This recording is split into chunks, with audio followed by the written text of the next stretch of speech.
Par où tu commences quand il faut que tu écrives une page de vente? C'est une question qu'on me pose souvent. Puis les gens n'aiment pas la réponse parce que moi, je suis une relativiste assumée et je leur dis « ça dépend ».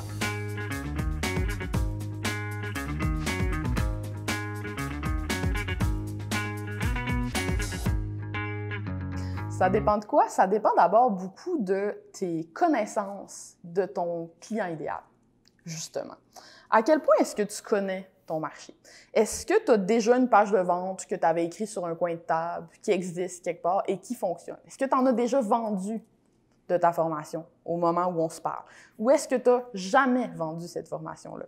Ça va beaucoup définir le début, en fait. Par où est-ce que tu vas commencer? Qu'est-ce que tu vas faire en premier?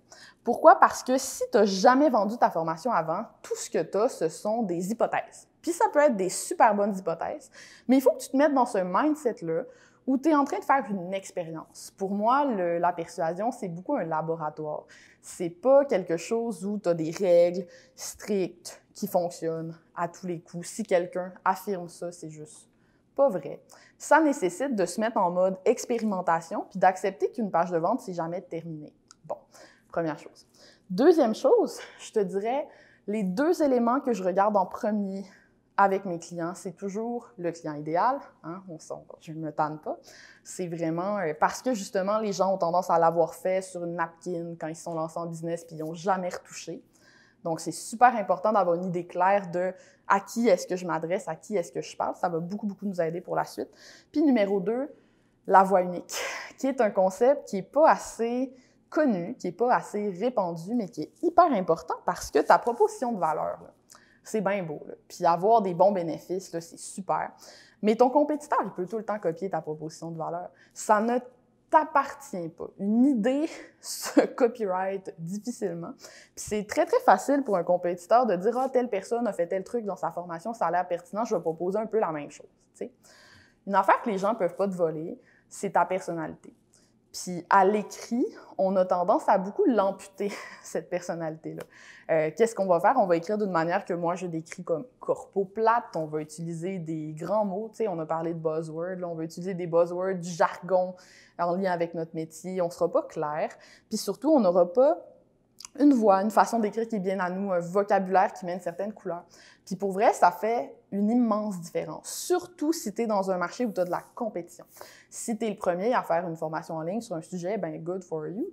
Mais si tu as déjà des compétiteurs qui font des formations similaires à la tienne, je pense que c'est vraiment important de te préoccuper de ta voix et de ta façon d'écrire dès le départ pour que ta page de vente sonne pas comme n'importe quelle page de vente. Bon, le test, là, pour savoir si tu as une voix unique, vraiment pas compliqué. Tu prends tes textes sur ton site web, ta page de vente, ton courriel, peu importe, t'enlèves ton nom, OK? Tu le barres, puis tout ce qui permet de t'identifier, là, genre le nom de ton entreprise, ton prénom, etc., tout ça. Puis tu essaies de le remplacer par le nom de ton compétiteur.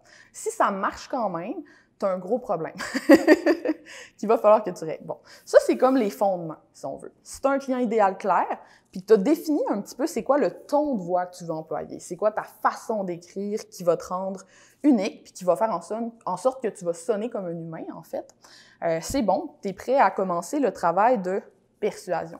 Puis pour moi, la première étape de ce travail de persuasion-là, c'est un petit brainstorm là, qui est niaiseux. Mais moi, j'aime ça. J'aime ça, les exercices qui sont simples. Parce que souvent, là, on se complique la vie avec des espèces de gabarits hyper complexes. Mais dans les faits, là, une page de vente, c'est quoi? C'est un état A puis un état B. C'est juste ça. C'est quoi la transformation que tu vas apporter aux gens? Ton client, il est où? Puis où est-ce que tu vas l'amener? Pas compliqué, tu prends une grande feuille de papier, tu la sépares en deux, côté gauche, t'écris avant, côté droit, t'écris après, OK? Puis là, t'écris comment ton client se sent avant d'avoir suivi ta formation. Fait que, par exemple, c'est quoi son regard sur lui-même? Comment il se sent psychologiquement, physiquement? C'est quoi aussi socialement? Comment les autres le perçoivent, en fait? Qu'est-ce qu'il possède, qu'est-ce qu'il possède pas, etc., etc. Tout le kit, là, avant. Après, dans la partie après, bien sûr, tu vas faire le contraire. Fait que, une fois qu'il a suivi ta formation, une fois qu'il a profité de ton cours, tes enseignements, qu'est-ce qui a changé dans son état psychologique, dans son état physique, etc., etc. Qu'est-ce qui s'est transformé dans sa vie? Puis ça, tu vois, c'est pas mal le squelette de ta page de vente. Déjà là, tu vas être capable d'identifier c'est quoi le gros bénéfice, c'est quoi la grosse transformation que tu es en train d'offrir aux gens. Bon. Après, évidemment, sur une page de vente, mettons que j'y vais avec mon ami Aristote, là, qui fait bien ça pour ce qui est de la persuasion, ça date de l'Antiquité, mais c'est encore aussi valide. Qu'est-ce qu'on doit retrouver pour persuader quelqu'un? Du logos, de la logique, des arguments rationnels, des bénéfices, ce genre de choses-là. Du pathos, des émotions, faire vivre une émotion aux gens quand ils lisent. Puis, de l'éthos, de la crédibilité, ça c'est la preuve sociale, ça c'est ton CV, c'est ce que tu as fait, c'est ce qui me prouve que tu es crédible pour m'enseigner ça. Donc, par la suite, bon, tu vas t'organiser pour que tous ces éléments-là, évidemment, se retrouvent sur ta page de vente, mais je te dirais, l'avatar, la voix unique, le petit exercice du avant-après, c'est pas mal le backbone. C'est ça qui va faire que tu vas avoir une excellente page de vente, puis pas juste une page où tu as pris le gabarit de quelqu'un puis tu as rempli des trous. Là, je te parle de tout ça, puis peut-être que tu es en train de te dire, faut-tu que ma page de vente elle fasse genre 3000 mots, parce que sinon, je vois pas comment je vais être capable de faire tout ça. Puis d'un côté, t'as bien raison, puis de l'autre, t'as tort. Parce que, encore là, relativiste, ça dépend. Des fois, t'as pas besoin de grand-chose pour faire vivre de la résonance à quelqu'un. Je te donne un exemple. Moi, j'aime beaucoup Kaylin Johnson. Je sais pas si tu la connais. C'est une femme qui fait des sites web, entre autres, qui vend aussi une formation en ligne sur WooCommerce, qui est super pertinente, super drôle. Puis son slogan, je trouve tellement qu'il résonne, puis pourtant, il est tellement simple. Je vais le paraphraser peut-être un peu, là, parce que je ne l'ai pas sous la main, mais c'est quelque chose comme « T'es meilleur sur le web que ce que tu penses ».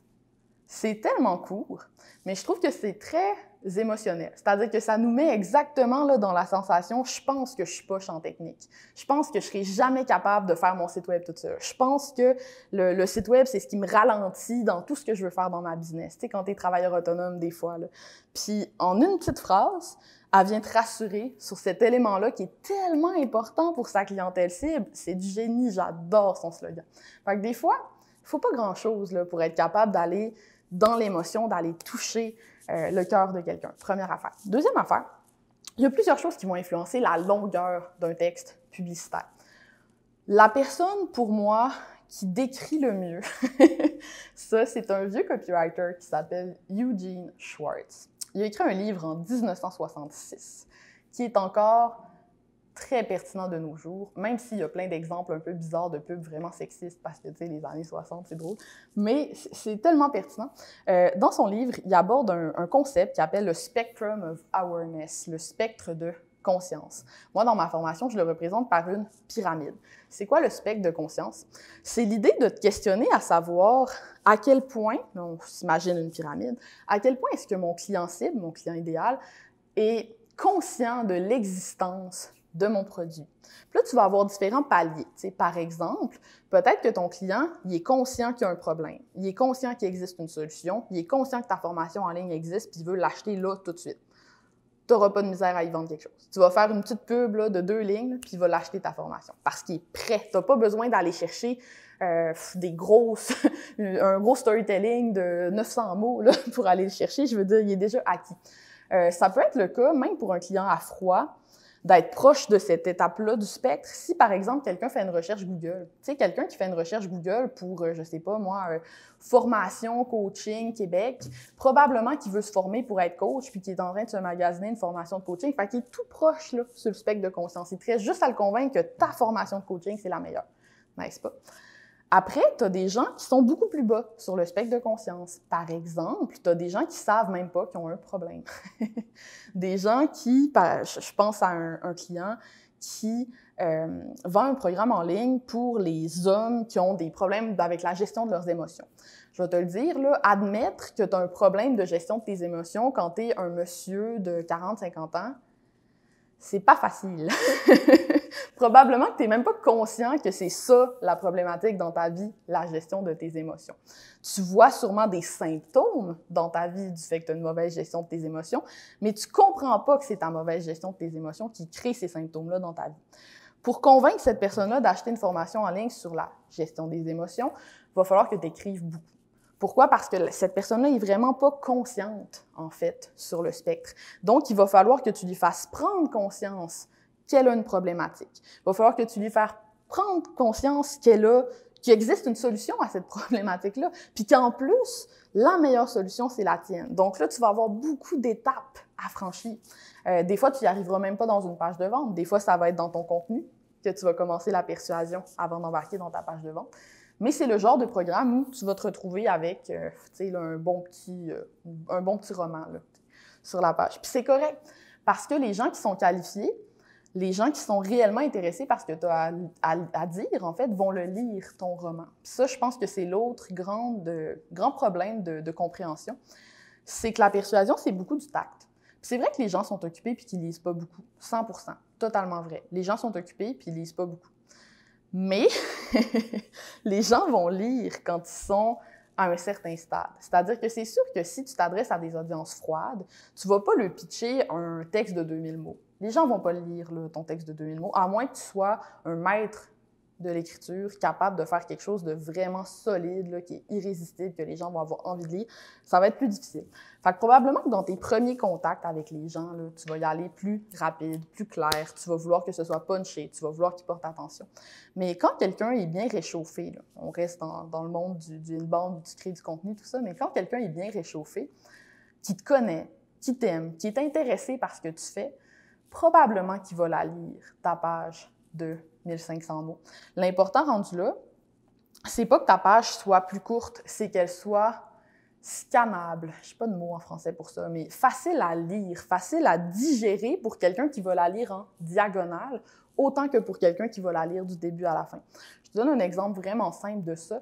Moi, j'installe toujours des petits logiciels style Hotjar là, sur mes pages de vente. C'est super intéressant. Ça te permet de voir avec une espèce de carte chaud-froid où est-ce que les gens lisent le plus, où est-ce qu'ils s'attardent le plus sur ta page. Puis le comportement que je voyais beaucoup sur mes pages, c'était le suivant. Arrive sur la page, scrolle tout en bas pour aller voir le prix, remonte, lis la page. OK? Donc, à quoi ça sert de mettre mon prix tout en bas si de toute façon, les gens vont descendre toute la page pour aller lire? J'ai mis un gros bouton en haut, voir le prix.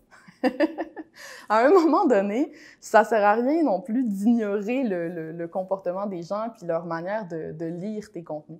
Fait que bref, là, je sors un peu du sujet, mais pour la longueur, il n'y a pas de bonne solution, il n'y a pas de meilleure façon. C'est pas mieux une page courte, c'est pas mieux une page longue. Ça dépend vraiment d'où ton client se situe sur le spectre de conscience puis de la job de persuasion que tu as à faire pour l'amener à acheter.